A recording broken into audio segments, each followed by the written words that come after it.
BA second year political science second paper Indian political system के students, unit third में आज का हमारा टॉपिक है राज्यपाल या गवर्नर। राज्य सरकार के अंतर्गत राज्य कार्यपालिका में हम राज्यपाल को एक औपचारिक कार्यपालिका प्रधान के रूप में पढ़ते हैं। राज्य की कार्यपालिका में राज्यपाल होता है और एक मंत्रिपरिषद होती है। संविधान के द्वारा राज्यों में भी संसदात्मक व्यवस्था की स्थापना की गई है और इसके अंतर्गत राज्यपाल राज्य की कार्यपालिका का वैधानिक या संवैधानिक प्रधान या औपचारिक कार्यपालिका के रूप में भूमिका अदा करता है और मंत्रिपरिषद राज्य की कार्यपालिका की वास्तविक प्रधान होती है। राज्यपाल की नियुक्ति राष्ट्रपति के द्वारा होती है 5 वर्ष के लिए और उनके अपने उत्तराधिकारी के पद ग्रहण करने तक ये पद पर बने रहते हैं।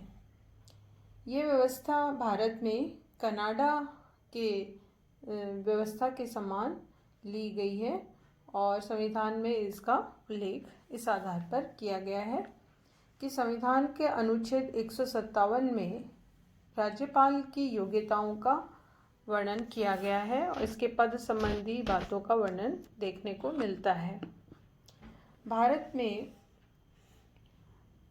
संविधान सभा की प्रांतीय संविधान समिति ने प्रारंभ में कुछ सुझाव दिए थे कि राज्यपाल सर्वसाधारण जनता के द्वारा वयस्क मताधिकार के आधार पर चुना जाना चाहिए।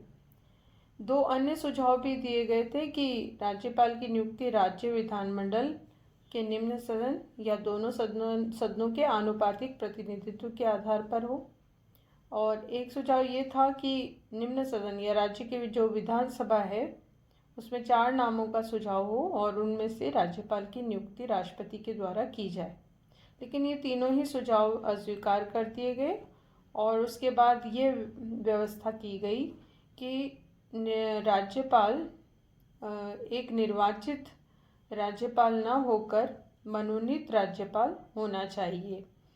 इसके कई कारण थे क्योंकि भारत में संघात्मक व्यवस्था है, भारत में संसदीय व्यवस्था है। जैसे केंद्र में हमने संसदीय व्यवस्था को अपनाया है वैसे ही राज्यों में भी संसदात्मक प्रणाली है और जिसमें एक निर्वाचित राज्यपाल संसदीय शासन व्यवस्था से मेल नहीं खाता। राज्यपाल का प्रत्यक्ष निर्वाचन आम चुनाव के समय नेतृत्व की कठिनाई पैदा कर सकता है। ये भी एक समस्या हो सकती थी कि राज्यपाल जनता द्वारा निर्वाचित न होकर विधानमंडल के द्वारा निर्वाचित हो तो मंत्रिमंडल और राज्यपाल में परस्पर प्रतिस्पर्धा की भावना या स्थिति पैदा हो सकती थी।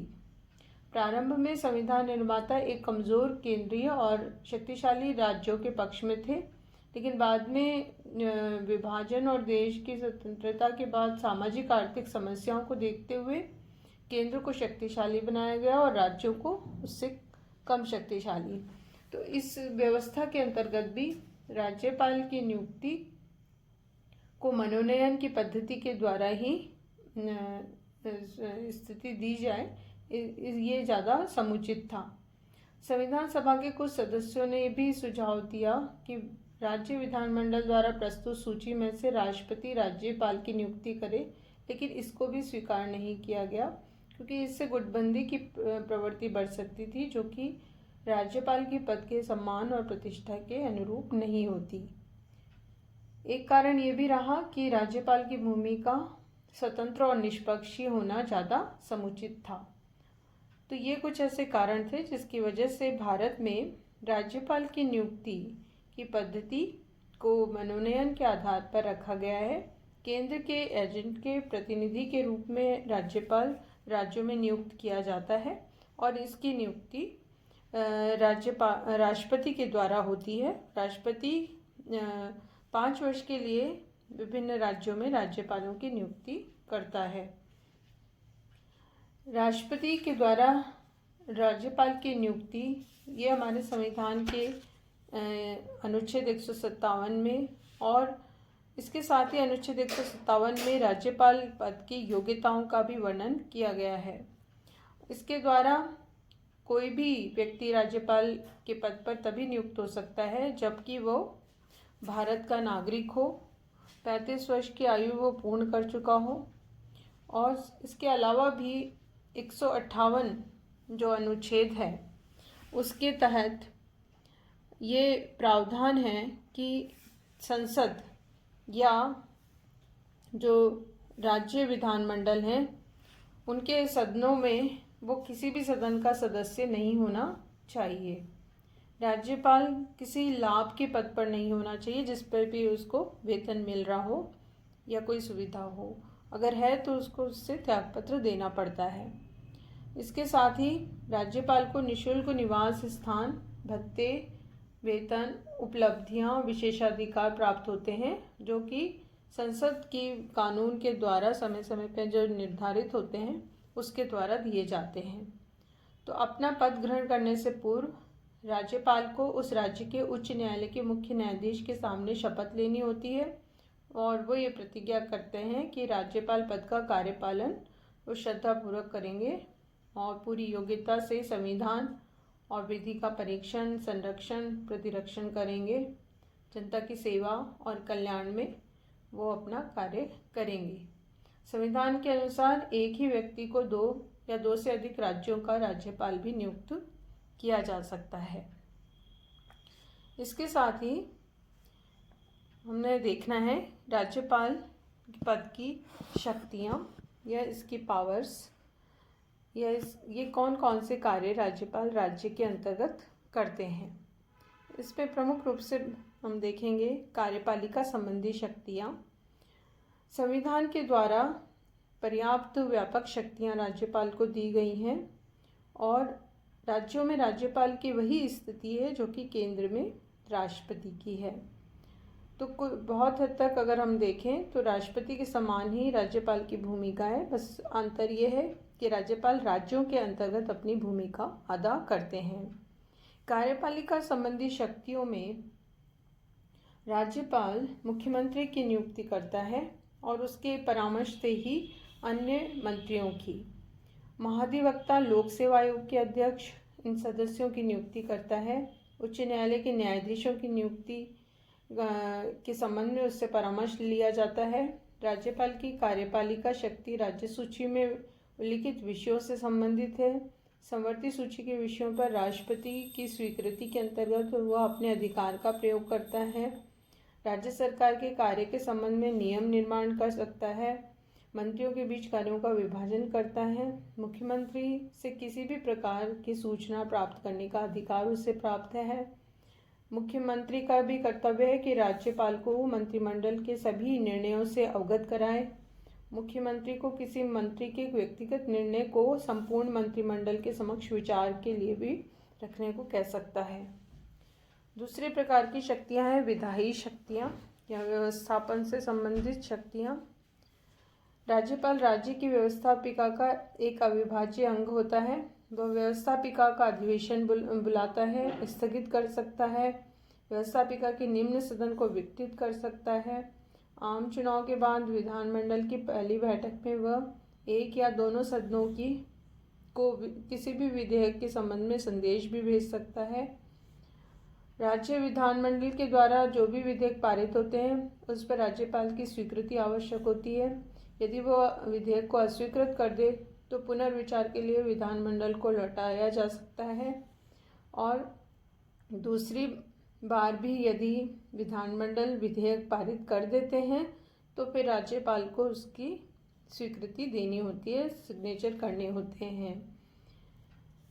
राज्यपाल आवश्यक पड़े तो विधानमंडल की बैठक के बीच की अवधि में अध्यादेश भी जारी कर सकता है। यह अध्यादेश तब तक प्रभावी रहता है जबकि राज्य विधानमंडल इसको पारित न कर दे। इसका अध्यादेश विधानमंडल की बैठक प्रारंभ होने के 6 सप्ताह बाद तक क्रियाशील रहता है और 6 सप्ताह के पहले ही विधानमंडल उस अध्यादेश को अस्वीकृत करने का प्रस्ताव यदि पारित कर दे तो उसको रद्द किया जा सकता है। राज्यपाल के अध्यादेश जारी करने की शक्ति पर कुछ प्रतिबंध हैं। वह राष्ट्रपति की पूर्व स्वीकृति के बिना ऐसा अध्यादेश जारी नहीं कर सकता। राज्य विधान परिषद के सदस्यों को वो ऐसे लोगों को नामजद करता है जिन्हें साहित्य, कला, विज्ञान, सहकारिता, आंदोलन, समाज सेवा के क्षेत्र में विशेष ज्ञान हो, व्यवहारिक ज्ञान हो, और इस तरह के सदस्यों का मनोनयन वो विधान परिषद के लिए करता है। तीसरे प्रकार की राज्यपाल की शक्तियां हैं वित्तीय शक्तियां।